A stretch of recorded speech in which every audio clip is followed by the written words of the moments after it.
Let me ask you, Max. Is it NBC who's been sending you the threatening letters? Who told you about that? You did, last night. You called me, remember? I called you? Yes. Last night? Right. That was you? I swear. Didn't sound like you. I tried my best, Max. You sounded foreign to me. Spanish, maybe. That was my maid from Peru. She was at Kenny's house? No, in my house. You called me after you called Kenny. I never spoke to you. No, I was at the theater. I called you at the theater? You called me at my house. I went to the theater. In the village. The peach, the pear, the plum. Cherry Lane. The cherry lane, thank you. You were with Val? No, I was at home with my wife. I called you at home? No, not me. Val wanted to know what theater he went to, and I told him. Val called you to ask what theater he was in? No, he already came home. He asked me this morning. I didn't even know you were married. Well, this is the first time we ever talked. I can't remember anything. I think someone's drugging me, I swear to God. Well, that brings up a delicate subject, Max. I fell asleep the other night with my eyes open. I thought I was dreaming about a ceiling. In the first place, Max, you know we all love you. Sometimes I go to the kitchen in the middle of the night and get a hammer and smash walnuts. Why would I do that? I think Freud says that's a symptom of fear. Why? I'm not afraid of walnuts. And you want to hear the worst part? I thought we did, Max. When I eat, I can't tell the difference between steak and fish anymore. Why is that? Where do they catch your steak, Max? Hello. That was a clip from Neil Simon's love letter to the early days of television comedy, Laughter on the 23rd Floor. And the clip features one of my guests on today's show. I'm David Edwards, and this is Beyond the Green Room, the weekly chat forum here on Facebook for all things theater. I have three wonderful guests waiting in my virtual green room today. And I will introduce them to you now. The Green Room, as I say every week to all of you neophytes, there are probably exactly two of you out there. The Green Room is a place where theater artists wait to go back on stage, and that's what we're all doing right now. So without further ado, in alphabetical order, first of all, one of the gentlemen you saw playing with me in that lovely scene, he's a man who has had a long and varied career in the theater, New York theater, Broadway, off-Broadway, and you will see him in so many movies and recognize that face. You'll say, there's that guy again. And he also happens to be one of the most funny guys to ever share a stage with, backstage and on stage. Please welcome Kenneth Boys. Hi, Kenny. Hey, can you hear me? Yes, I can hear Okay. you. I can see you. You're and I love your earrings. Let me bring on my other two guests, and we'll all get acquainted a little bit more. The next wonderful artist is somebody that I heard spoken of for so many years before I finally got to work with her a little bit.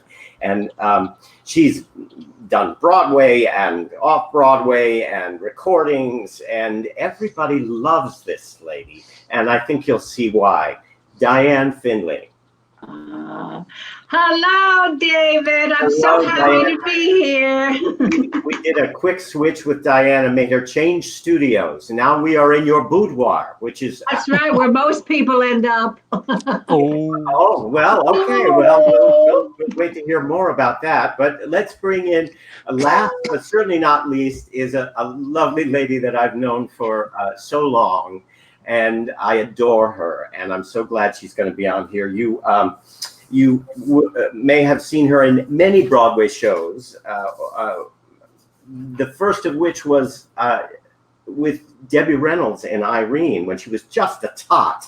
And she spent an awful lot of time inside a teapot in Beauty and the Beast. And she's also had some very, very interesting off-Broadway credits as well, which we're going to talk about.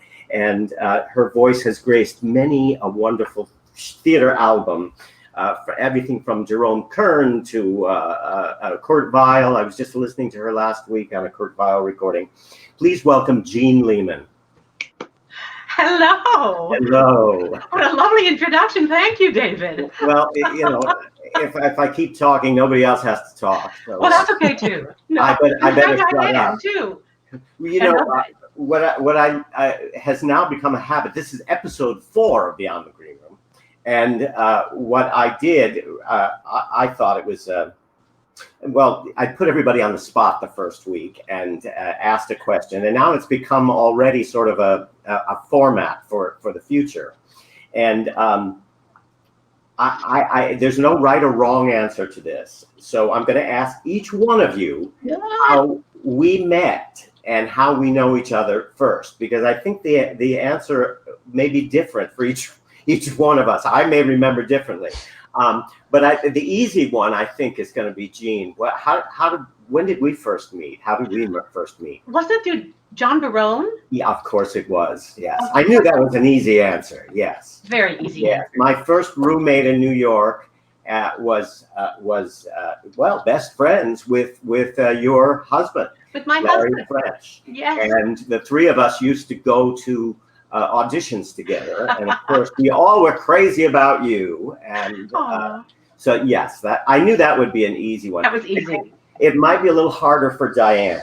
When do you think we first met?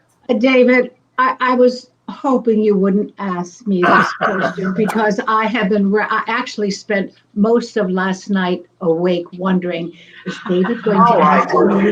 And I just don't remember. David, help me. Well, I'll tell you, I knew of you, and I knew of your wonderful reputation in this business. And I think we passed each other in the hall a lot at auditions. Yes, but we did. we only worked together one very brief time. We did a reading, a very informal reading of a musical about the music hall performer Elsie Janis. And we were in the basement of the York Theater, and we were playing opposite one another, and we did a lot of giggling, and because the piece was not in the best shape, and we had some great moments, but that's been several years ago, and I don't think it's ever gone on from there. I'm really not surprised. No, I don't think it ever did. And now thank you for refreshing my memory on that. And I must say, I hope we have a chance to work again because it was a small moment, but it was a good one. Well, yeah, and please don't lose any more sleep over that. I really did. I really did. And Kenny, what was your memory of our first encounter? The meet and greet for Laughter on the 23rd Floor. Oh, really? Yeah. Well, you are also somebody that I knew of by reputation for many years. You had a lot. We have a lot of mutual friends. Yeah. But you, the three of you should know that clip was at the Bristol Riverside Theater. And it was a group of alums from many other productions at the Bristol Riverside Theater, and I was finally thrilled to get to work with Kenny. They named the character after him, as you could see in the clip. What I wanted to say to all of you is that Kenny should get some kind of an award from Bristol Riverside Theater, because I think he was in more productions at that theater than anybody. The list goes on and on. They should name a seat or maybe a urinal in the men's room or something after you. I think it's 27 or 28. Oh my God. One concert and 5 readings, something like that. Wow. And I think I was Jean's reader for On Golden Pond. On Golden Pond. Yes. That's right. That's how I know your face. And well, I think we also live in the same complex too. Yeah, we do. And then Diane is good friends with my next door neighbor, Jack DeVille. And we did a reading together with Kathy Connery earlier this year, or late last year. And I had 3 lines to you. I was on the other side of the wall, and that was it. And that's how we first met. Yes. Yes. So Not nearly enough. so 6 degrees of separation. I Well, suspect. it just proves my point that there really are only 10 people in this business, and we all know each other. And if you really talk to all your friends, and I have to say, all three of you, all I have to do is mention your name to someone, and they say, "Oh, I love Kenny, I love Jean, I love Diane." You know, there are people in the business that we say, "Oh, yes." If they're in the cast, you know, I'd rather avoid it. But you guys, they run to you. Everybody wants to work with you. You're what we call menches. Yes, I know it's really a male term, but you're definitely a men. You know, Kenny, the other thing that I want to spring on you is that you've been in so many films, and a lot of them were small parts, but you're very, very memorable in them. And Well, one of the most famous ones is that amazing clip in All That Jazz. In the beginning, the opening sequence, in that audition sequence. And that was stand out, and you get such a wonderful feature there. Can you tell us about that? Well, yeah, we shot that at the Palace Theater. Actually, there's a documentary, probably on YouTube, just of that opening sequence where there's more of me and everyone else and stuff. But we shot that there in like 3 days, and I wanted to go on, you know, with the other numbers, but I played the rejected dancer. So at one point, Roy Scheider, who plays Bob Fosse, that's the moment you're talking about, that people, I guess, because everybody's been rejected. And now, how many years? That was 1975 we shot it or something. And people will come up. I guess I haven't changed that much, but people will come up to me in the bank or the store next day if they've seen it on PBS or whatever, and remember that one little moment when he says, "I'm sorry, you're going to have to go," and then shakes my hand and then sends me off. And people always remember that. It's so weird. I mean, you know, I mean, just one moment, but it also was the moment on the Academy Awards when they named the best film and then they freeze. So that was my only time on the Academy Awards, but they froze with Roy Scheider and I up in the right-hand corner.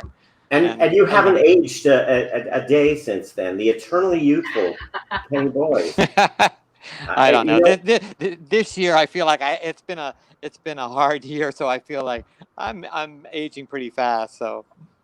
well, you look terrific, and we're glad that Thank you. you're on the mend. You scared us all a little bit this year, but Yeah, yeah, I know. yeah. I shouldn't have never gotten married, I guess. Oh, It happened a month after I got married. There. yeah. Kenny had a little bout with ill health after he got married, but Yes. he's doing well. You know, I saw you in another film, a film that I think the star is rather embarrassed to even talk about, or was embarrassed to talk about. Lauren Bacall was in a film called The Fan. I love that movie. Yeah, it's a trashy slasher movie, but all of the New York locations, the theaters, the rehearsal studios, the marquees, everything are the days of my youth when I first started in this business. So it's like watching an old home movie, and I see all my friends, and you run out of a car and get Lauren Bacall's autograph. So Right. I imagine you are one of those guys where people just say, I know you on the street because of that, you know.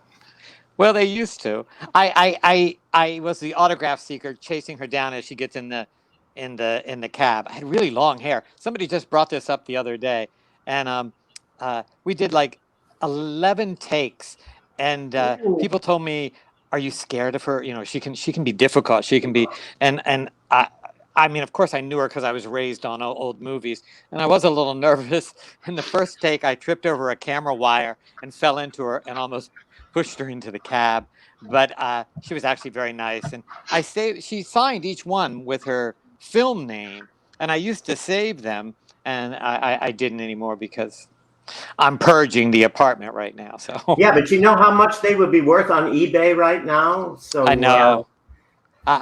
Yeah, but they're gone. So well, you know, we talk about working with big name celebrities.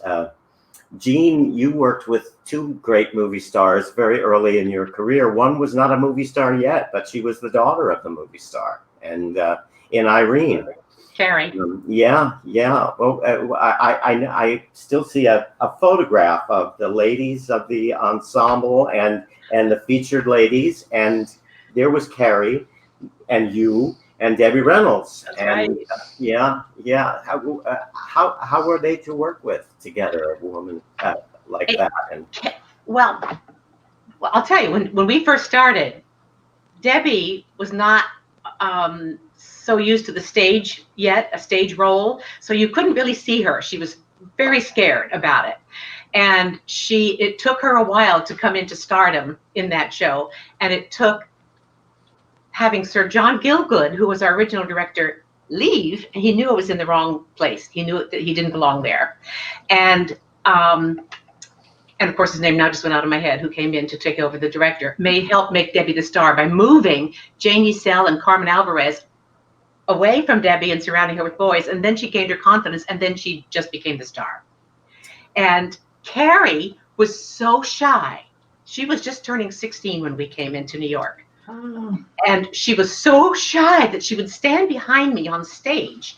For some reason, she was always behind me. And so I'd just take her hand, I'd pull her right out. And it was interesting to watch her grow. We did a backers audition for Al Selden, and it was the first time I really heard her sing. Gorgeous alto voice. It was really beautiful. Totally surprised me, because none of us really heard it in the show.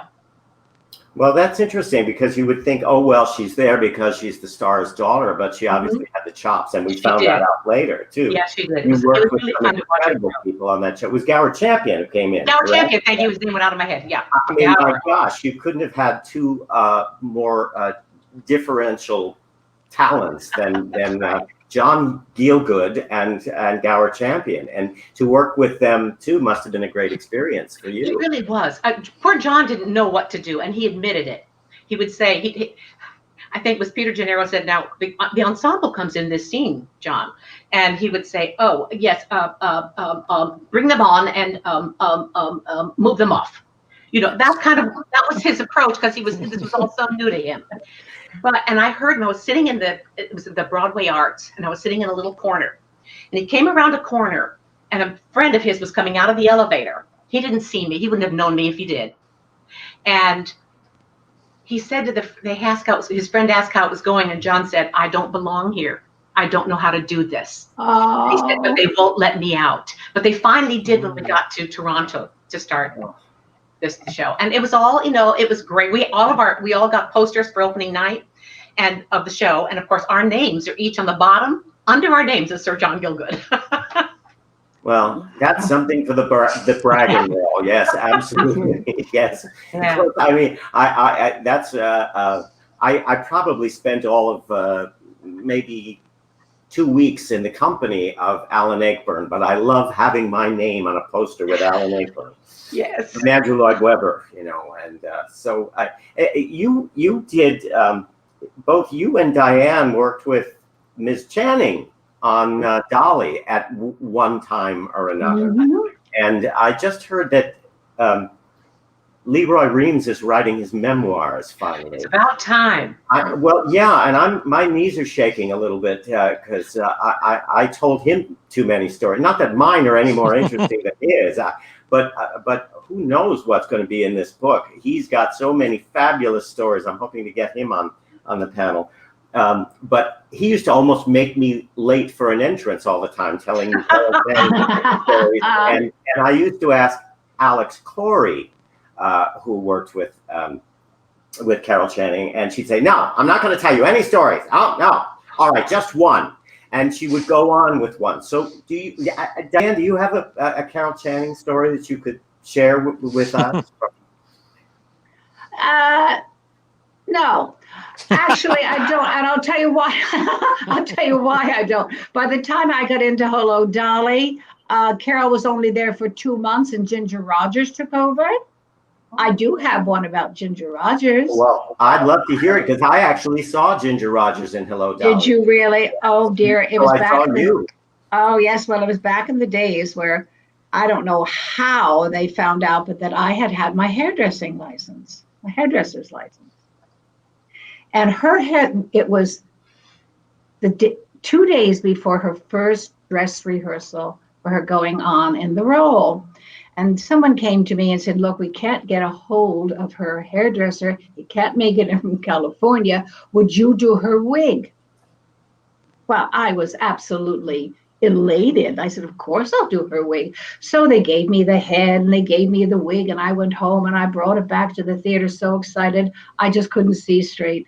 The wig didn't fit her head. They gave me the wrong block. I held up 2 or 3 hours of that dress rehearsal, crying on my knees in Goward Champion's belly, crying my heart out because what had happened. But she was very kind about it, and the show went on. But wow, that is not a story I expected to hear. No, I'm sure not. I'm sure not. But she was delightful. She was charming. You know, it was. Yeah, I remember. I mean, I was a kid, but I do remember that I still hear her voice in some of the songs. Yeah. And there's no recording of her doing it, so she made an indelible impression. She was wonderful. You did it with Carol Channing too, but much later, right? Me? You did Dolly with Carol Channing? I did her final tour. Nice. Yeah. And Leroy directed it, and he was Cornelius, and I loved working with him. When we did the dancing number, it was like the world didn't exist. We just had a great time. I had known Leroy for many years, from Applause days with Lauren Bacall early on. Of course. And Bob Donahoe, his partner, we met at Goodspeed, Lakewood Musical Playhouse, because Bob came and he'd never done a role and he wanted to, so he came in to do a show, and we became good friends then. So it's been a long history with those dear, dear people. Nice. But I loved it. It was nice to work with Leroy again. We've done concerts together. Yeah. And Carol was a hoot. And the last 2 weeks of our run is when when Charles got ill, and she just blossomed. She would come out into the halls and talk to people, and we became good friends. I always kept a professional distance, just because I had heard too many stories, and many of them from Leroy. But I just thought, we hit it off, and I was really grateful for those last 2 weeks that we had. Well, see, this is why I say the three of you, everybody loves you. If you fix Ginger Rogers' hair and there was no disaster, I'm sure that she was eternally grateful. Ridiculous. Unbelievable. Unbelievable. Yeah. Kenny, I just saw you were recently on Mrs. Maisel too. That I'm sure we're all looking forward to seeing that come back. Remarkable. Yeah, I was under a singer's contract. There were 7 of us that sang the song when they are welcomed back to camp, and then they made it sound like 30 people were singing it. So it was the year before I was under a dancer contract. But believe it or not, during the pandemic, that was my first residual checks, and I was like, oh, well, Nice. that helps. I didn't even know it was coming. So yeah, I got one for $3 a couple of months ago. That was. Well, I got one from the Young Riders in 1990, also during this time period. That was the same thing. It was $3.78 for cable use. So it's still $3. I wonder if you're still getting. I saw you on an insurance commercial for so long, and I kept saying, with all the glamorous, wonderful roles you did on Broadway, we get angry sometimes that people say, that's where I know you from, was that commercial or something. But I hope you made a lot of money from that. You were giving somebody advice about. See, I remember you. I don't remember the product. They won't like that very much. But I remember seeing you quite a bit. What was that? Colonial Pen or something like that? Okay. All right. I won't embarrass you anymore with that, because my gosh, you've done. all of you have had careers that I describe as, I call myself this sometimes, so I hope you'll understand, a lunch pail actor. We get up, we go to work, we do it constantly, we do whatever we need to do to get along, and whether it's, in your case, starring in a Broadway show, Jeanne, and then the next week doing a Colonial Penn commercial, there's no problem. That's why everybody likes to work with you too. So, Diana, I wanted to ask you. I noticed in some of your credits that you played both Texas Guinan and Lucille Ball. Yes, Now, I did. When you play an icon that everybody, maybe not Texas Guinan, maybe not that many people know who she was. She was one of you say, "Hello, suckers," but to play someone that is so well known like Lucille Ball, how did you approach that? Did you have to learn an imitation first, or what did you do? No, I didn't do that. I didn't want to do that. I wanted to see if I could capture some of her mannerisms and maybe her vocal quality. So what I did was I purchased all of her shows. I have a volume like this, so that I could just immerse myself in her personality, and I certainly hope that came across. And of course, Lee Tannen, who wrote the book and was her nephew and very dearest friend, coached me a lot on her mannerisms. And that's how I approached it. And then, of course, when by the time you put that red wig on and those lips and the, you start layering. That was a lovely experience. It's also nice being in Laguna Beach, I gotta tell you. That was sort of the icing on the cake for that. Yeah, it didn't last as long as I would like it to have, but we had a very successful run. Great. What was the name of the play again? Tell me. I Loved Lucy. I loved it was Lee Tannen's viewpoint on his last several years with her, taking care of her and their relationship. And Jeanne, there was something that you did a few years back now that I just wondered whether you felt it was thankless or whatever, but I understand you stood by for Julie Andrews. I sure did. I even took out a picture I was going to show you. The first thing she said to me when we met was, "We have the same hair." Oh, how lovely. It was, she's one of the most professional, gracious people I have ever worked with. That's lovely to hear. And just so talented, obviously. I loved it. We shared a dressing table. The dressing was so small at the Manhattan Theater Club, but we were in the building on 55th Street. The City Center. City Center. And so we shared a dressing table. And her assistant, Francine, kind of would sit in the middle of us, or sometimes I'd go out and I'd say, "Francine, come sit here," because she was always working. Well, at intermission, they always had English tea. Francine would make tea, and they kept asking me, and I said, "No, if I had English tea this late at night, any tea at night, I wouldn't sleep all night." Finally, one day I said, "All right, let's do it. I'll have it." One of the best cups of tea I've ever had in my entire life. At 3:00 in the morning, I was laughing because I could not sleep. I was tired. And so I told them the next day, and we laughed. And when I went to see Julie in Victoria, I went back to her stage, to her dressing room, and the first thing when the door opened, here was this cup of English tea out the door for me.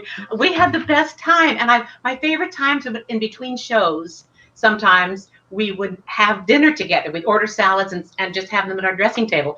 Otherwise, childhood shyness took over.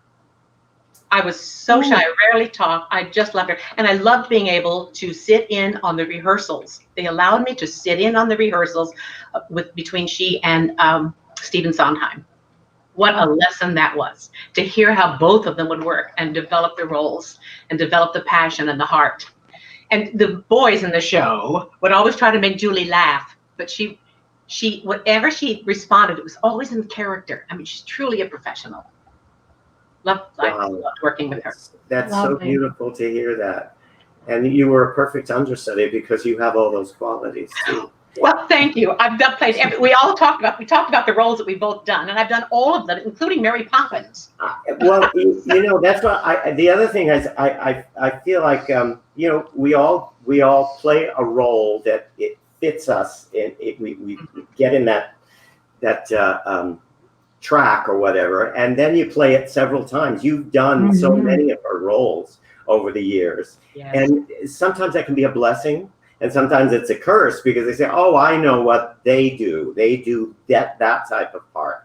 But you've been able to transition seamlessly, over the years. And John Barone and your dear husband Larry. I should say, for those of you who don't know, and people out there will know this man's name. Larry French and Jean had one of the greatest showbiz marriages, and a true love story. And we lost him much too soon. He was one of the funniest men I have ever met. That's for sure. Oh gosh, I still think of things that he would do. He'd call me up at all hours, and there he is.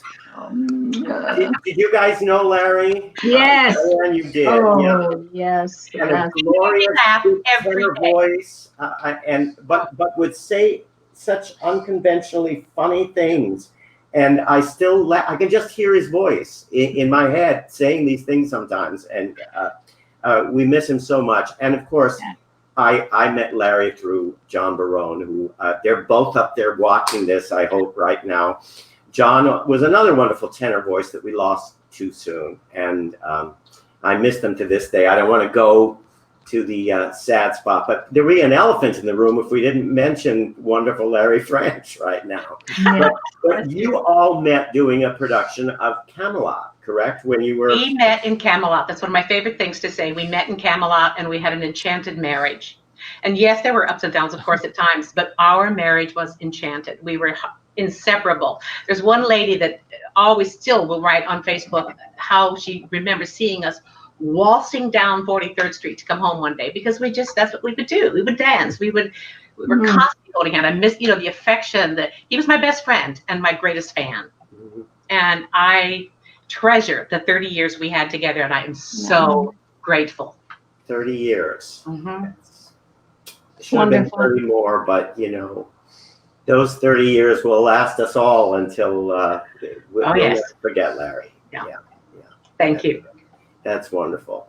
But you played Guinevere several times. A couple times I played Guinevere. I played one at Lakewood Musical Playhouse when I first started, and then I played that was the last one I had done with Larry. But I did other shows like at Goodspeed. I mean, at the Cost Circuit, Carlton Davis's Cost Circuit. Yeah. We were just talking about that last week with Pam Hunt about how those circuits have kind of disappeared. When I started out, I was a little boy and I was doing the Rothschilds on the Goober and Gross circuit. And, around that time, then they all kind of disappeared. And, of course, everything has disappeared. This year, we were watching last night a show about the Muni, and it was 100 years that the Muni was still going last year, and this is the first time in 101 years that it's not had a presentation on stage. It's quite incredible. But what were you watching? How did you see that? No, it was on New York One. It was the on stage. They're doing a lot of reruns because there's nothing new to run, unfortunately. But there will be soon. There will. I hope so. Yes. Oh, I hope so. Yeah, I putting it together was a project I was going to do at a little theater.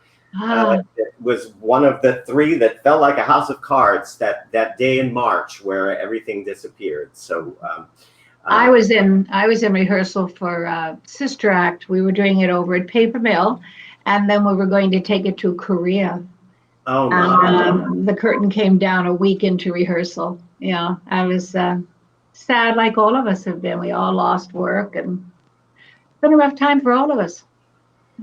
Yeah, but it part of the reason we're all here is we want to keep the flame burning, and we certainly do. Watching. I have to tell you, I'm so excited about the response that we've had to this show, because we get people like you, and we have everyone from students who are going into the theater, and I feel a little bit lost right now that there may be no future for them, and professionals like us who go to work every day and expect it to be there, and it just one day it evaporated, but it will come back. But I do think that we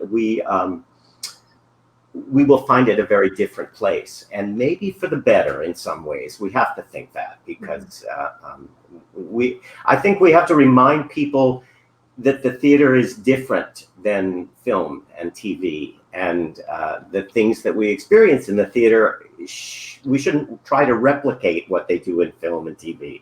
We should try to make sure. Kenny, you did a show that's near and dear to my heart for a little while. I know you did it regionally, but you did it off-Broadway too, The Fantastics.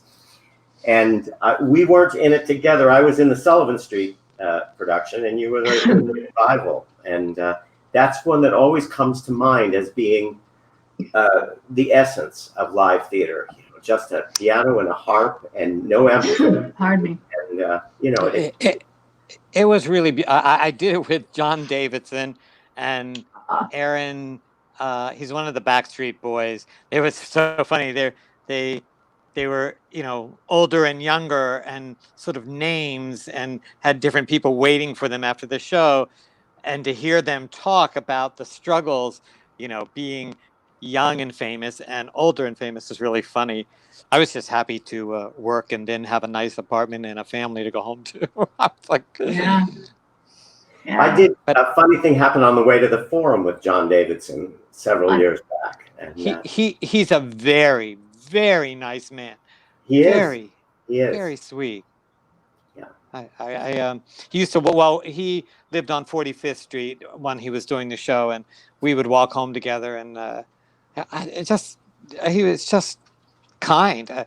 You know, when it was reminding me, you know, I did Camelot with Robert Goulet, and he and John Davidson reminded me of each other, because they were, you know, they were both big on TV at one time and musicals, but they were both so kind. And you know, for 3 years I was Robert Goulet's son, but I have such great memories of both of them. You know, well, John is still with us, thank goodness. But he's had quite a career renaissance recently. So I'm hoping that we get him on the panel one day too. I actually just saw him on TV on a TV show called Going RV. So all day long binging on people who like to travel in RVs, and he was doing Wicked and decided not to stay in hotels, and had bought himself a fancy RV, and they did a tour of his RV, and it was, you know, I'm sort of into RVs. I'd like to travel across the country, but probably not anytime soon. So.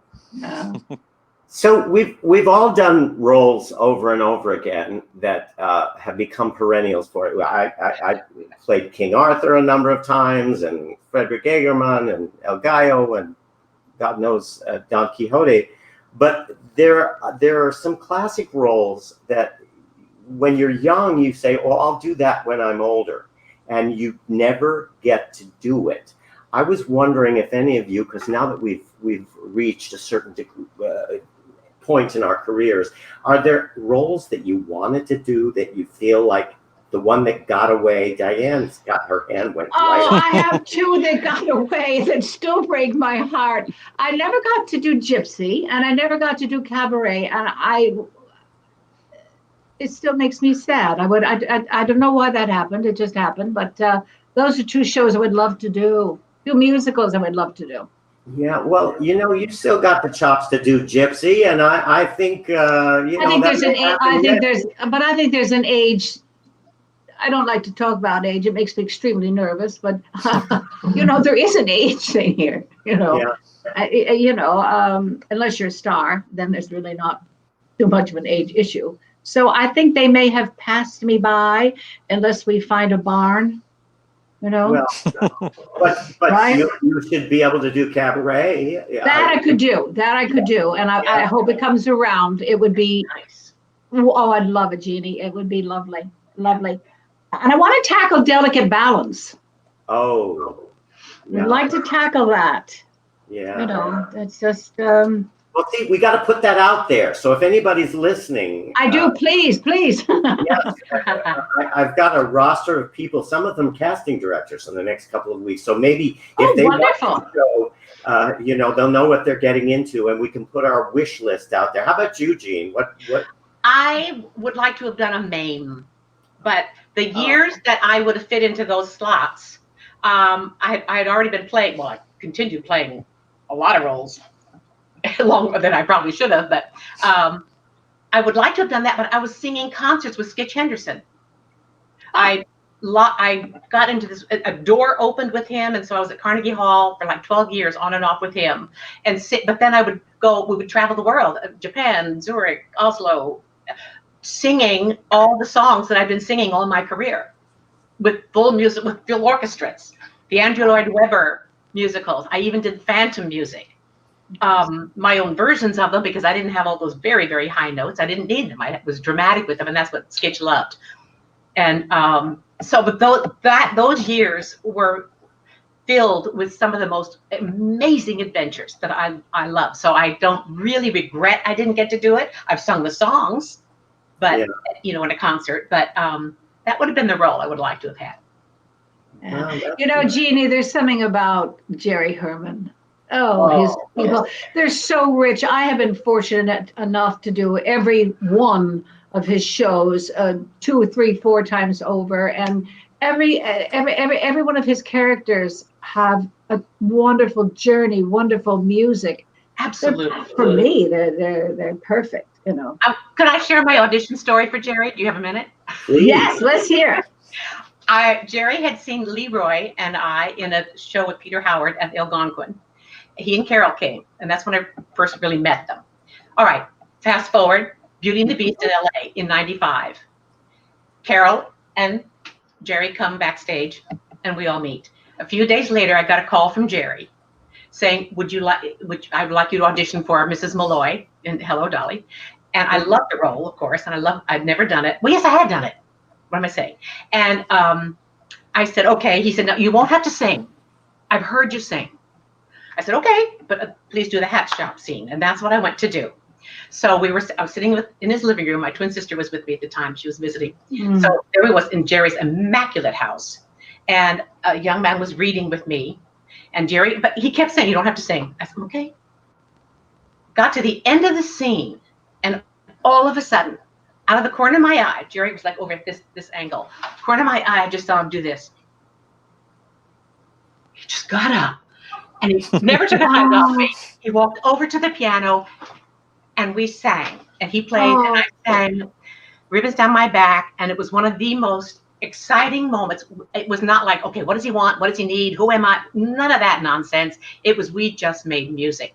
And I knew I had the job. And Leroy Reams, I'm sure, because he directed, had something to do with it too. But I'll never forget that audition. No, that's magic. That's real magic.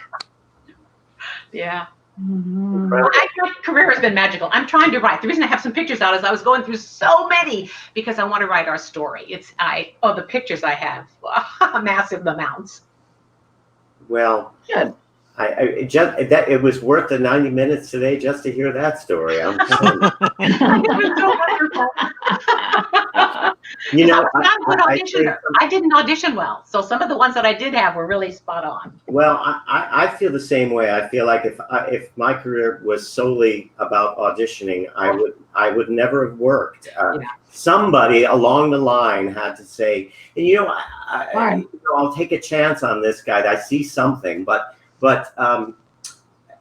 I've learned so much since I started to direct too, because it's made me a better actor, and being an actor has made me a more considerate director, I think. And when I thought when I started to direct that it was going to be so much easier on the other side of the table, you wouldn't have to deal with so many things like that, and deal with auditions in the same way, but you just, it's a different muscle. I appreciate what we go through as actors to audition so much more. Yeah, David, I'm kind of curious as to see what it's going to be like. EchoCast Live now. Apparently, we are. I don't know. Nothing is solid. I mean, but when we can't go to the rehearsal studios for auditions, we will be auditioning on our computer live, as if we are indeed walking through the room to sign in, walk in the door. You will see on your computer the casting director, the reader. It's gonna. I can't imagine how that's going to work. Well, I mean, we'll all do our job and we'll all be wonderful, but boy, there's nothing like walking through that door. No, but at least they don't have to put on pants anymore. I did not like it. That's true. My first audition in a Skype situation was so uncomfortable because I couldn't stop looking at myself, and there was a time delay, and it was just awful. Oh, that's so funny. I find when you direct, you can't if you do it by video, you can't give somebody an adjustment, or if you can, then it takes 3 days to get the adjustment back, and you have to upload it to the. So this may be actually a good step forward. I don't know. We'll see, right? I can't imagine singing a high note in my bedroom, but I guess Well, look what you did today. You changed studios. For those of you who were not here behind the scenes at half hour, poor Diane had to move from one setup to another. And right before the show started, she was rearranging everything. But like the true pro that she is, it all came through. Thank you. We'll all make it work. We'll all make it work because you know what? That's what we do the best. Yes. That's and what we I have to say, I hate the technology of doing this, but it's what hard. it's been able to afford us today. Yes. I get a wonderful virtual hug through the camera from all of you, and we get a visit. This is really we need to make friends with it, pandemic or no pandemic. One of the projects that I was about to do this season that got canceled was a play that I very much wanted to do, and both my original audition and my callback were both by video. And I hated the technology. I said, no, I don't like to do this. I want to be in the room. But apparently it worked this time, and it's because we have to do it so often. So I've made friends with it. I've relaxed. I say, what the heck? And whatever I did this time came through. So we're learning as we go. We have to make lemonade out of lemons right now, and we won't have to be on the subway quite as much to go to auditions anymore. There's that half a cup full. There's that half a cup full, right? That's absolutely true. You know what, Diane, I saw that you did a project that I was involved with in New York that then went to ACT, the musical of Tales of the City. Oh, yes, one of the highlights of my life. Really? Yes, it was with Judy Kay. And I did the workshop in New York the year before. That Nancy Opal in that part. And really? So we all stayed in New York, and everybody was recast. I think they did that 3 or 4 times. Yeah. Yes, I had the auditions. I'll never forget. I came home. I was given the song to learn for my audition. I came home, said to a friend of mine who is here. I said, "Can I sing this song for you? Because I don't think I can sing it. It's the dirtiest thing I've ever sung." So I sang the song for him, and he said, "Well, that's not dirty. It's cute." I said, "Okay, but trust me, it was the naughtiest song." I played the madam of a house of ill repute, of course. Well, let me tell you about that naughty, dirty song. I found out, in all humility, and it's the truth, I found out what it was like to stop a show. And I got to tell you, that is a feeling that is beyond anything on the face of the earth. Night after night after night, the show stopped because of that song. That's I could sing it for you now. I mean, Well- it was, no, it's terrible, naughty. It's on YouTube. I think it's on YouTube. I have to look it up. We have a. It's on, I have it under Diane J. Findlay. I think it's there. It's, yeah, it's great. Anyway, it was a wonderful show. I met Amistad Maupin, who was absolutely charming, wonderful. We were in San Francisco. Judy lived at the Fairmont. I was in an executive suite.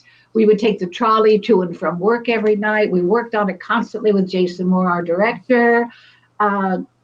We wanted it so much to come into New York. But the problem of that particular show is because there were so many individual stories that they didn't know how to make it cohesive. It was running away with itself, you know? I agree. Yeah. Yeah, it was sad. Even in New York. And there's another quality that those books had, the coincidences that that all the characters were involved with. And Right. it seemed to be that musicalizing it slowed everything down to give you the internal, the emotional content. Yeah. And the audience got ahead of the coincidences, so that kind of undermined the quality of the books. Which it was a much better TV show, much better. Yeah, it was sad. yeah. It was sad, but you know what?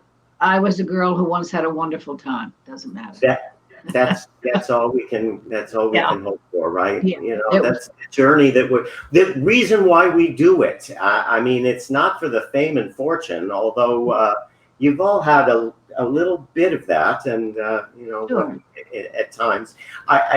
Diane, you also did a show that I've had a great deal of affection for over the years. Wow.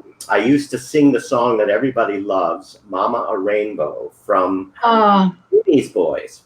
And but you sang another wonderful song from that show in the Jewish Repertory Theater's revival off-Broadway. Correct.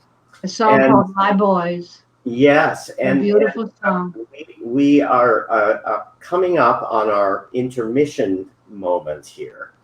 And so we've selected the clip of you singing that to entertain everybody at the intermission. Oh, thank you. Yeah, and this is also the time. Well, the intermission is when you guys can get up and go to the bathroom or refresh your drink or clear your throat or call your agent and say, "Oh my God, what did I get into by doing this cockamamie show?" But I probably will just sit and listen because it's a wonderful performance. We have audio as well as video. And this is also the point where we do a quiz question. As you all know, that I have every damned recording of musical theater in my library that's ever existed. Oh, that's good to know. That's good to know. Yeah, you know, if you ever need the Icelandic cast recording of Little Shop of Horrors, you know who to come to. Thank you. A lot of them are played once and then they go on the shelf. So, so I put out a quiz question now, and we'll show it on the bottom, the ticker along the bottom, while Diane is singing this beautiful song from Findlay Boys. And when we get back from our intermission, we will ask our listeners or watchers, our audience, whether anybody knows the answer to the quiz question. And if they don't know the answer, I will turn it down to you guys. Kenny answered the quiz question 2 weeks ago, so he might know this one. And if all else fails, I'll give you the answer. Last week, actually, I forgot to give the answer. I got so engrossed in my journalist that I had to get a note from Tony in the other room saying, "Give the answer to the question." So without further ado, here is Diane Findlay singing a beautiful song from Findlay Boys. Thank you, David. And the quiz question, you'll see it on the ticker, is what is the name of the other Hal Hackedy, Larry Grossman musical from 1975? And who were the two stars? No. Mm. Mm-mm. Oh, Okay, well, oh, I see you thinking, but we're waiting for the clip from. Right, I'm not supposed to.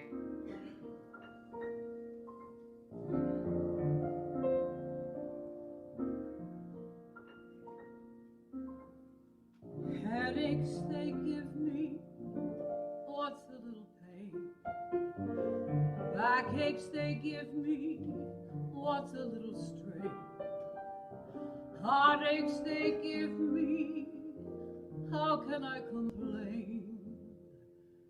They give me love, oh my boys.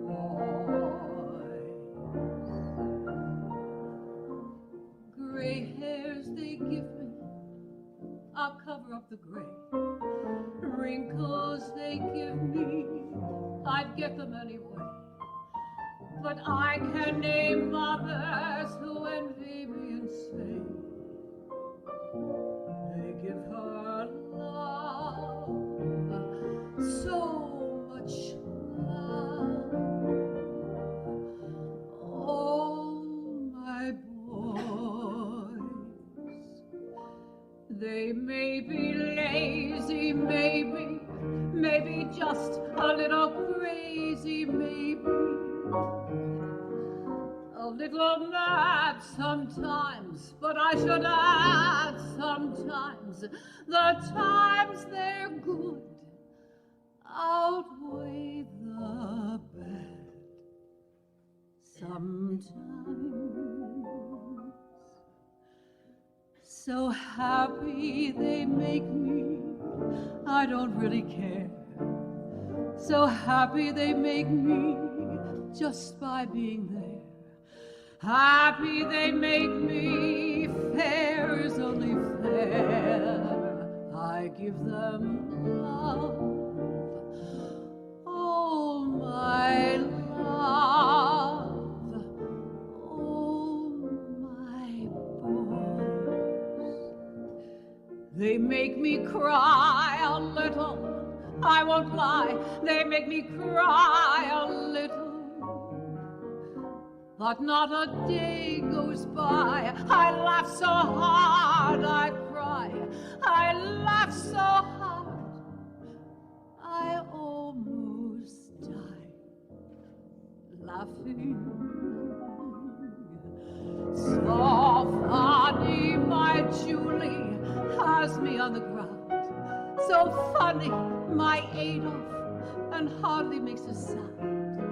Who can be lonely long as they're around to give me love, so much love,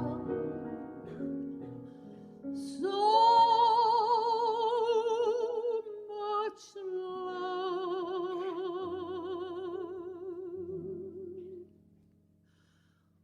Oh, my boy.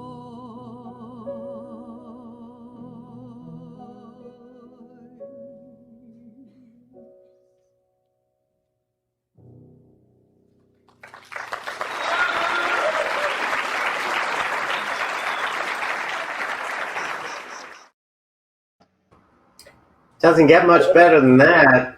Oh, that's so sweet of you. Thank you. Thank you. Well, you know, for the musical theater aficionados out there, that's a very beloved score. And Shelley Winters played it on Broadway. Yes. And Kay Ballard did a tour of it. But I can't imagine it ever being better sung than that rendition. Well, I thank you, David. It was my pleasure, believe me. So the gentleman that wrote that score didn't have the best luck on Broadway. No. And I got to know Hal very well at the O'Neill one season, and he would tell me stories about all the golden age composers and lyricists. He was poker buddies with Julie Stein. But that show was a huge disappointment to them because it really has a lot of merit. If for those of you who don't know, it was a musical biography of the Marx Brothers, but focusing on their mother, Minnie Marx, which of course you played in this production. They wrote another musical it premiered on Broadway in 1975, and it was another historically based theme. Do you? I don't think we got any answers from out there. Well, this was a real, excuse the terrible pun, but a real hot property because it was about Joan of Arc. And I'm waiting for the laugh, I know. And the fan. It was called Good Time Charlie. Oh. It starred Joel Grey. Anne Reinking.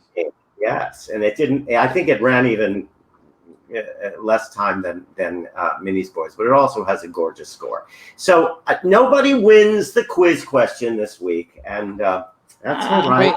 All right. I got Anne Reinking. You did. I get a half. But and you mean you got the answer, Anne Reinking? You didn't. I don't want to go there. So, I wanted to veer a little bit from past careers, and I know we're all treading water right now, but I was surprised last week when I asked my panel, was a little sheepish about it because every actor always dreads that question, what are you doing next? But I was so moved to see what people are doing at home and what people are generating for the future. One of the things I wanted to ask you about, Jeanne, is that you've had a marvelous career mentoring, teaching overseas, and you disappeared for a while from our view to do all this wonderful work in Korea, was it? And Korea and Japan.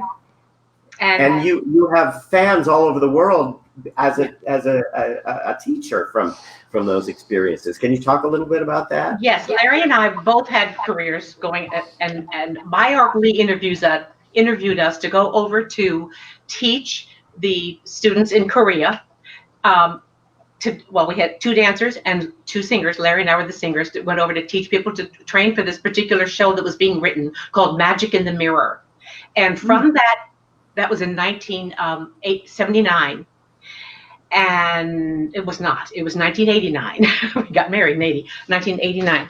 And we knew it would change our lives. And both of us were adventurous anyway. So we helped find replacements for our shows. We were hired on a Tuesday, and on Sunday we were living in Korea for 6 months. And it did indeed change our lives. I have children all over the world now. I love them. And some of these same people who have grown in musical theater, because musical theater did not exist much then, but they've grown into being stars. 2 of our students, our top students, are 2 of the stars still today. We then were brought over to sing the first ever nationally televised concert, musical theater concert. And Larry and I sang Phantom of the Opera, and it is on YouTube, from that concert. And then we did the same thing in Japan. And we trained members of Shiki. We trained Shiki members over there. That's one of the highest theater groups there. And members of a review company, all-female review company, for a show that was being written for them to kind of introduce American musical theater. It was just very exciting. And these friends, I've been over several times to teach for Hyundai Theater Company.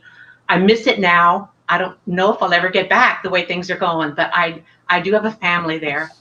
Love them dearly. And did they know of your track record on Broadway? And well, they learned, and because we've been back, like I went to go back to the Hyundai Theater Company, they certainly knew because there was a lot of publicity about that. And but we love what we do. And we loved sharing it. And I think that's what made it so exciting. And we also love the cultural exchange. So many times we saw Americans going overseas thinking, well, our ways, so that's all that really matters. I know what I want when I want, Yeah. And it's not that. It's learning to balance the cultures and create a working relationship and these friendships that were instant and life lasting. I think that's one of the things that has been so exciting about this industry to begin with, are the friendships that have been made. But yeah, it changed our lives. And I remember as we left thinking, our truths exist to our borders. And there's a whole world out there. And I was wishing at the time that young people could travel, live in different cultures and learn and grow from that, you know. So it's been very rewarding. Well, maybe through this sort of communication, we can forge our way forward with that too, because I would love that, because I love to teach. I've lost my students. I had private students, and I had one of, I'm referring to what you said earlier, one of my young students called, an Asian Korean lady who's here, and she said, Jeannie, I guess I'm going to stop singing because there's going to be no more shows. And I said, wrong. You sing every day. You grow, because there will be theater and you'll be ready. And the ones who are saying, it's not going to happen, won't be. You know, but you got to find your own spirit, your own soul, and tell stories with who you are with your instruments. And that's what I try to teach people. it's wonderful. Yes.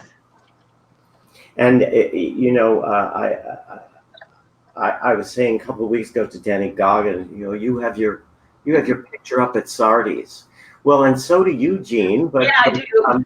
And we lionize that. That's what we, you know, I said there are kinds of people, those who have had their caricature drawn by Hirschfeld and those who didn't. I got close once, but you know, he drew the other people in the show, not me. Oh. And, but we place importance on that, and really, it's all lovely. That's gravy, but that's not really why we do what we do. And that was a surprise, a complete surprise, the way it was all done. Well, and I remember writing on it how grateful I was, and the dreams do come true. And that's been my theme when I go out on the Disney. When I was going out on the Disney ships to do presentations for them and being in show business. That's the other thing that I was going to ask you about. You that was another whole tangent. Yeah. I mean, I worked cruise ships when I was very young and was doing little reviews and brought my charts on board. But you did something that was a bit bigger than that, and later on in your career. Oh, and I loved it. It was after Beauty and the Beast closed, and I got a call asking me if I would go out. Not only of course, it was Disney oriented, but it was about sharing my career and being a teapot. And I would volunteer to give voice classes to the passengers and the master classes to the cast members. I loved it. I loved it all. And again, the adventures, traveling. And I was able to take my sister with me sometimes.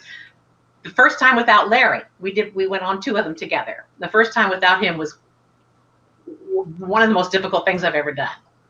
So, but it still was a very thrilling experience. Well, for those of you out there who are contemplating work on a cruise ship, what Jean is describing was a very unique experience. And so not all work on a cruise ship is glitz and feathers and Las Vegas acts and really, I mean, I had a wonderful time doing it, but nothing like that. I was doing those shows, and the travel was great. Well, one of my thrilling times was with Susan Egan. She was on it one day, and we sang. She had the main stage at that time. Her show was on the main stage, and she invited me up, and we did a duet of Beauty and the Beast. And I have that on tape, and I just love it. Wonderful. You did so many recordings. You are like the go-to voice for people like John McGlynn and as a collector, I treasure these recordings. And I was just listening to your Kurt Weill on Broadway a few weeks ago.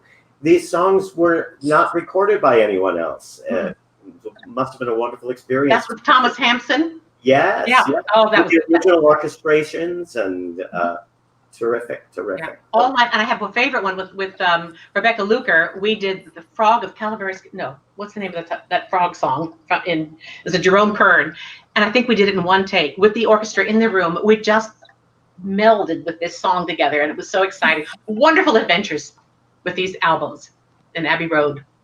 Well, I envy you that, because those recordings will be around that long after we're gone, and people like me, who was knee high to a grasshopper that was casting collecting these cast albums knew these names from way back. And you know, Diane, I dug one of yours out recently.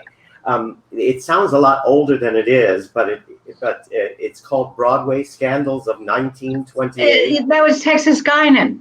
Yes, that's when you played Texas Guinan. Yeah, that was Texas Guinan. And two really incredible cuts on that album. There's some good stuff that Walter Willison wrote that. You know that? Walter Willison wrote that. Walter's a very good songwriter. He's a very good songwriter. Yeah. And then the other CD I have is called A Bag of Popcorn and a Dream. It was all Forrest and Wright music. And I have one of the greatest songs in the world next to my Dirty song from I have the other song from A Bag of Popcorn and a Dream is called Lonely Little G-String. They give me the best of songs. Lonely Little G-String. Well, I started out this segment by asking you all what might be down the line for you. I know, Kenny, you're a newlywed, and you have been recovering from a heart attack. Heart attack. All right. Well, that's the elephant in the room. Doesn't he look great for the eternal youthful Kenny Boys? I always say he's looked this way for 40 years. So, but you look terrific, and that should be your priority. But every day you're out taking pictures and keeping a photographic record of this era that we're in. So you know, we live in a large complex, and when it first happened, we were in the center of the epicenter of the pandemic, and people were really scared. And as things got a little better, and we got more news that you could actually go outside, you could, you know, wear your mask and maintain distance. I still have neighbors who have only been out of their apartment maybe twice. So I wanted to show that you can do things that, and you know what? I've gained a bigger appreciation of things that I've always appreciated, but now there's a whole different meaning, like a flower, going to Central Park, looking at a tree.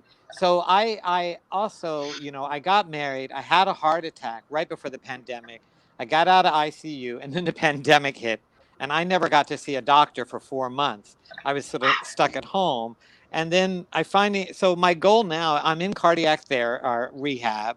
So I go twice a week to East 85th Street. So I walk home after the rehab and along Fifth Avenue, and it's just I just have a new appreciation of life, and it's been hard, but it's also been informative. I mean, my life went from here to here to here. You know, it's just been all over the place. So I keep it like a little blog on Facebook, because I want people to realize that there's a lot of good in life, to be optimistic. There's a lot of beauty that I think, you know, that old saying, you know, about, you know, you forget to smell the flowers. And I've been smelling the flowers, so...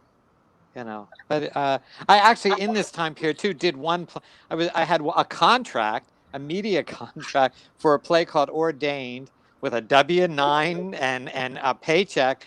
So I actually worked during this, and I played a priest. But like you, David, I wore no pants. I had on my shorts. It was very, very nice. I did my costume, had my hair, no pants. And I'm just letting that be known, because our listeners should know that too, that that at least our unions are working with producers to create contracts where we can work even before the theaters open up. They're very few and far. You are a rare bird. You got to do one of those, Kenny. Yeah, I did. I did. And I, you know, again, because of what's happened to all of us, I'm a look at the cup half full type of guy. So I've just tried to find whatever good, you know, and I was forced to, because, you know, I had an incident that changed me. So I'm looking for the bright things, and I think there are good things ahead for everyone. You know, I hope. Well, I agree with you. I do too. Why shouldn't we believe that? We know that whenever we've gone through really dark times before, we've reinvented. That's the fabulous invalid. And I said a few weeks ago that in Britain, the first thing that came back after all the bombings were the theaters because people needed them. Now we're facing something different because we can't do that. But I'm sure that filming will start up and will be. I don't know if any of you saw the record of the production of Godspell that dear Jerry McIntyre and Alan Filderman put up. You know, there's a feature article in the Times today about behind the scenes, and a review from the New York Times about this, and it's very moving and very hopeful. But we've sent up a trial balloon to see whether we can start earlier to go back, and we're certainly hoping that happens. I mean, I recorded an opera aria online and sent it to a composer who wanted me to do it while I'm home. The most bizarre things that I never thought I would be doing. For a few bucks, I stood in front of a white screen and looked sad for 15 minutes, and then looked engrossed for 15 minutes, and got a paycheck through PayPal for that. So you know, it ain't Shakespeare, but we're doing what we can do. What about you, Diane? What have you been up to? Speaking of Shakespeare. Well, first of all, my cup, as I said earlier, Kenneth, is always half full too. I went out and bought 2 beach chairs in the beginning of this pandemic. I live a block away from Riverside Park, and I have 2 very beautiful beach chairs, and I call and invite a friend, and we go down and we sit by that river, and it's absolutely breathtakingly beautiful. It takes you away from everything that's going on. I have been very active with Zoom exercising. I refuse to stop all of that because you got to stay fit mentally and physically, or you're not going to win. I'm actually starting a workshop. Someone invited me. We're going to start doing some readings of Shakespeare plays, which ought to be really interesting because that is not my thing. So it's going to be something very new to me. Can't wait. You know, you got to keep going. So that's what I've been doing. I have carved out a life. It's not the life I want. I want my life back. We all want our lives back. But I've carved out something that works for me right now. Great. Yeah. And Ian, what about you? I too am finding a new life. I believe that's why we're all in this. We each have our own journeys in this adventure in life. I've enjoyed my terrace for the first time in years. I'm out there a lot. I do a Bible study every morning. I do it out there at the table. I love trying to get a little sun because that's the only time I get. I don't go out much at all. But I'm rediscovering creativity. What can I do to be creative? And I think that's something I'm trying to do every day. I'm trying to get my discipline back that I used to have. I exercised every day of my life for years until my hip replacements. I bought a bike. It's back there in the corner back there. So I can exercise, and I do some Zoom classes. And one of my favorite things that I have to talk about is I'm part of a music group that we used to meet every 2 weeks at Barbara Feldon's house. Now, for those of you who don't know, Barbara Feldon was the original Get Smart, lady of Get Smart years ago. She's my best friend right now. We have every 2 weeks we would meet at her house. 5 of us would meet and we would sing. We have a jazz pianist who would start getting us all kind of set after we'd talk a while, and then we'd each do 2 numbers. She'd order dinner, and then we'd sing more. And it was great. Well, we don't sing now because it was too difficult to have art play in one place and us sing in another. That you need the equipment for that, and we don't have it. But I do sing with tracks that I have from some of my students, and I've had a couple of composers in the building put things down for me so I can sing from here. If you sing it from one place, it's better. So that is something, learning new songs, sharing stories. Like this Monday night, we're all to bring something to either read from a play or something to share. Poetry. Barbara writes the most wonderful she reads poetry beautifully. First of all, you just get swallowed up in her poetry. But she also has been writing an autobiography. She's writing a lot of essays, and they're fascinating to hear. So we really encourage each other that way. And also we can just talk about what's going on. But it's really just getting back to, what do I need to learn today? What can I do? What can I make happen today? And that's where I am right now. And I do want to teach more. I'm learning to do Zoom lessons with students and FaceTime. But I stopped that for a while, but now I want to build it up again. I've been doing a class every week with a dear friend of mine in Florida, and it's supposed to be just an hour of acting, working on monologues. But it gets to be 3 hours because we catch up for about an hour first, and then we do the lesson, and then we catch up some more. But it's a gift. It's a gift for me to use my chops as a teacher and a director, and it's what we have. It's a few years ago, Tony and I were having dinner in the theater district, and we were right next door to Jeffrey Sweet and Barbara Feldon, and we struck up a conversation. And one of the first people, she said, "Oh, my friend Jeanne Lehman." I said, "I know Jeanne. This is what I mean. Everybody knows and loves you." So she's a lovely person. We took a bunch of selfies, and I'm so glad you mentioned her because we had a lovely night catching up with them too. So. Yeah. Well, and interesting because our times that we did meet, like several years back now, we've been doing this for years. I couldn't sing after Larry died. I couldn't breathe. It took me a while to come back. And one of the things that helped was those nights that we would get together. Mistakes go, no, it never matters about that. It's not about performing. It's about sharing and being who we are at that moment.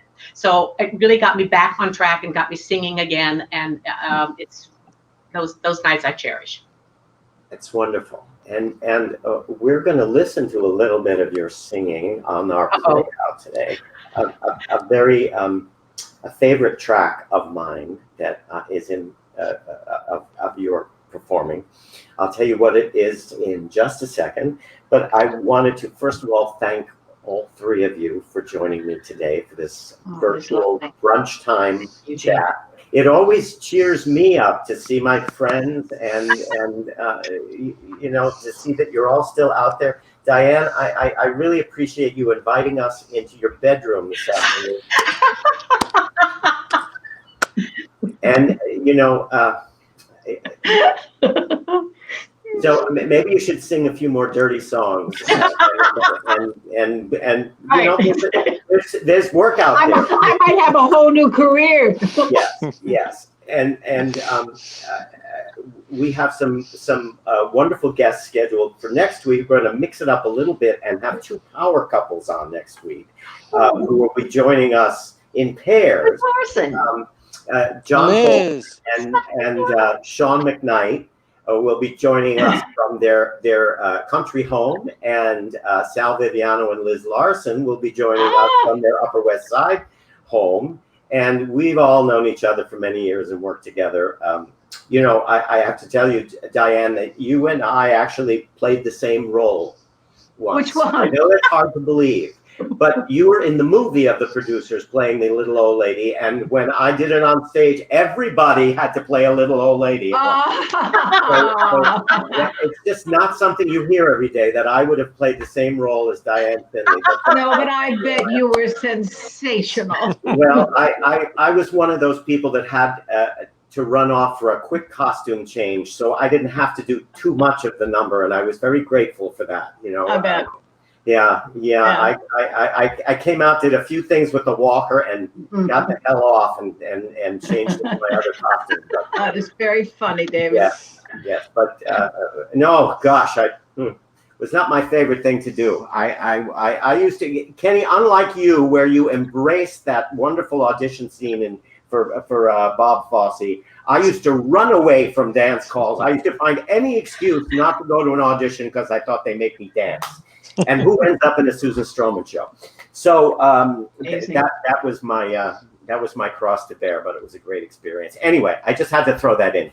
So next week, those are our guests. I want to thank my wonderful producer, who also happens to be my husband, Tony Javid, who's Thank you, Tony. helping us out. Thanks, Tony. You all know Tony.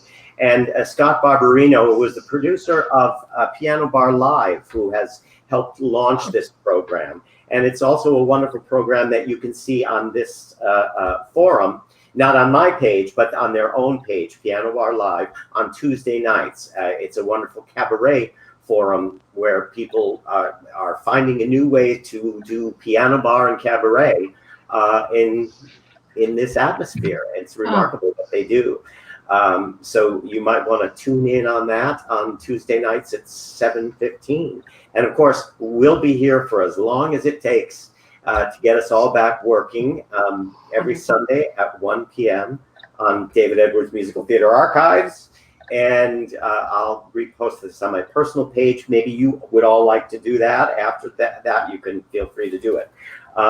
So we're going to play off with a cut from a show called The Grass Harp. Oh my gosh. A song that was introduced by Barbara Cook, but it is the fabulous Jeanne Lehman singing this. And I can't imagine a more beautiful voice or a beautiful interpretation. It's from the cast album of Lingoland, right? From off-Broadway. Was it Lingoland? No. No, it's from Grass Harp. It was the Kenward Elmsley show. So what are you playing? What are you playing? Chain of Love. Oh, Chain of Love. I thought you were talking about something from Grass Harp. Chain of Love. Well, yes, it's from the Grass Harp, but it was from that cast album. So, thank God I got it right.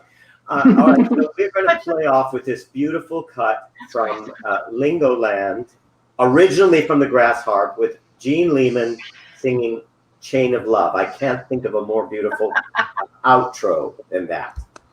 Thank you all. Thank you, David. If love is a chain of love, as nature is a chain of life, with link after link after link, then I've always been in love, I think. No youth ever stole my heart, no suitor ever sought my hand. I've nothing at all to confess, yet I've always been in love, I guess. I love a cat-shaped cloud, the sound of rain, a face of frost on a window pane, with so many links in the chain. Each love collects in me like honey inside a bee. If love is a chain of love, as nature is a chain of life, with link after link after link, then I'll always be in love, I think. I love to spend whole mornings in the kitchen, where it's warm as a kitten's tongue, where it always smells of cinnamon and clove, though a foot-high pot of coffee's on the stove. And there I love to speak of sleepy summers. They were longer when I was young, and to tell of lazy picnics in the hills when the leaves were alive, alive with whippoorwills. And I can't hold back my feelings and keep them safely sealed. Love bursts out of me and flies like a bird in a sunflower field. If love is a chain of love, as nature is a chain of life, a chain that will always endure, then I'll always be in love.